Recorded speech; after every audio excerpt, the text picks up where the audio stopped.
จริงจังกับการเรียนไปขบวนไปขบวนทุ่มเทได้อาจารย์จริงจังไม่เห็นแบบอะไรไปแปะเลยใช่อาจารย์ถ่ายว่าอาจารย์มาแล้วจริงจังกับการสอนหรือว่าหาบ่ไหนใจดีเอ้าถูกไหมจริงจังในยามสอนเนี่ยโอ้ยมันผมเห็นทุกชีวิตได้เนี่ยอาจารย์ได้หัวร้านเนี่ย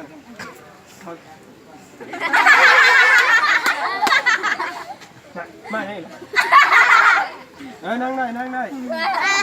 มานั่งบาอาจารย์กับพ่อนั่งอยู่พันนั่งได้แล้วนั่งบาไปถ่ายมวยจันเลยบ่ตายโชคดี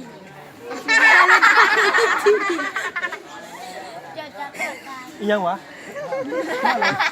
คอยมูลนะไม่ทราบกดอาจารย์เรียกว่าให้เขาหัวลายเข้าแห้งหมดแล้วแห้งแต่มือวานมือนี้ยังบ่ทุ่มคนว่านี่